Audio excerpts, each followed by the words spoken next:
Hey everybody, today we're wrapping up the end of the year. It's December 18th, 2025. Hi, my name is Brian Schrader. I'm with the Coastline NC Real Estate team at BlueCoast Realty Corporation down here in the greater Wilmington, NC area. Today's video, we're going to go over and take a look at the market, see where it's been this year in 2025, see where it might head in 2026. So if you guys are, if you are new here to this channel, we live in a gorgeous area with gorgeous beaches, a great climate, a lot of cool convenience factors, and awesome downtown. So definitely stay tuned and check out some of the other videos on some of our other towns, beaches, and communities. But anyway, this is the area. We cover a tri-county area.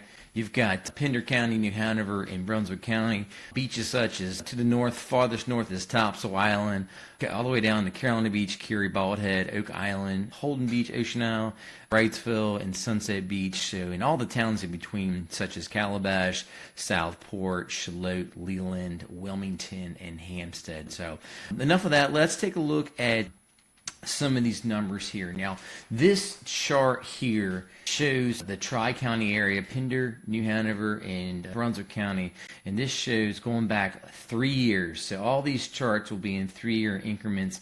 So what we're looking for, we're just seeing where the trend is heading, so to speak. So as you can see here, this is the average sales price for our Tri-County area, sitting around $535,000 right now. The number of new listings that hit the market, you can see here how this graph dips down. It looks like we had a trough in June of 2024. This is where we had, some supply shortage. Things were flying off the market. And as you can see here, we've really crept up with the new listings. The amount of homes for sale, that trend line has definitely gone up as well. The closed sales here, looks like we had a trough. You can see in that same section back in June of 2024, and it's definitely picked up. It's slowly trailing the amount of new listings here in the marketplace. Days on market here in our area, they've definitely crept up there to around 67. That's the average days on market for some of these properties here.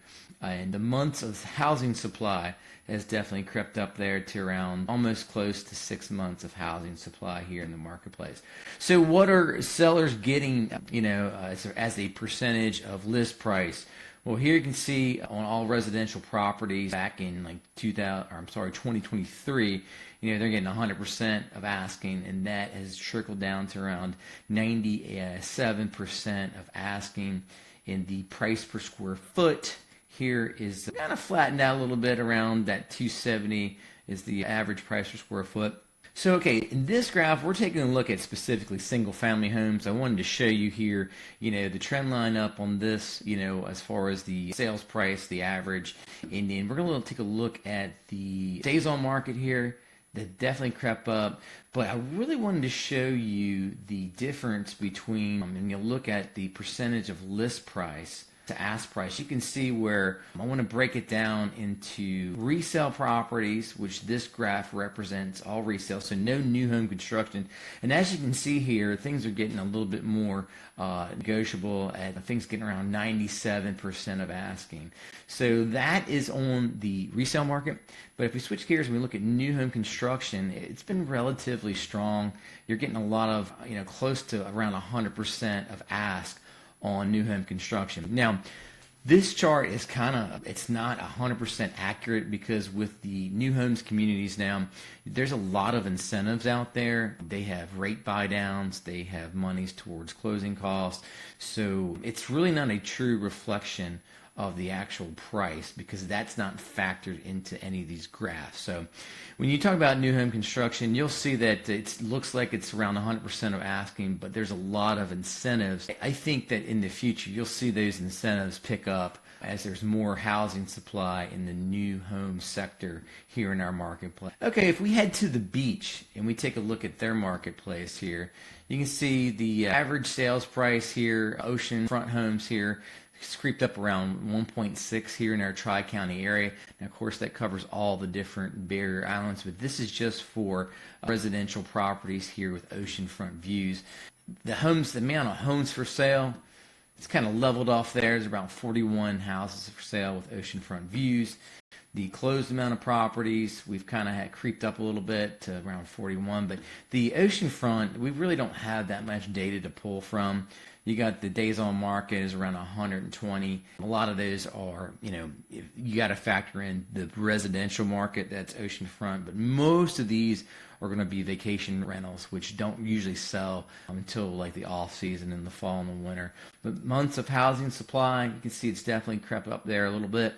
And then percentage of list price to ask price, anywhere it's kind of bouncing around between that 97 to 98% of ask. But if you look at the marketplace as a whole, I think that in 2026, I think rates should get a little bit better, which might pick up the demand in our marketplace here. I think it's going to be a good, strong market. If I were to, sector out a section, I think if you divide the communities with a lot of amenities like the major master plan communities versus the brand new homes neighborhood, you got communities that have a lot of amenities that are still building new, and then you have communities that are building new that might just have a community clubhouse and pool or no amenities at all. I think the supply of those communities is going to go up, and I think there's going to be more pressure in 2026 in those new construction neighborhoods. So I think with that being said, you probably see some heavier incentives, closing costs, rate buy downs, things like appliances, blinds, so concessions, so to speak. I think that that's going to get heavier in 2026, but the rates could drop and it could be a strong market. It's really hard to tell right now because it's such a weird market that we're in right now. But anyway, I hope every one of you guys have a great holiday season. Again, this is the 2025. We're wrapping it up this year. This is the trend lines in the greater Wilmington, NC area. If you have any questions, again, it's Brian Schrader. Call me here at the number. I've been doing real estate down here for the past 20 plus years. Please also check out some of my other videos on the different beach towns, areas, and communities. So guys, have a great holiday season, and we'll see you guys in 2026. Take care now.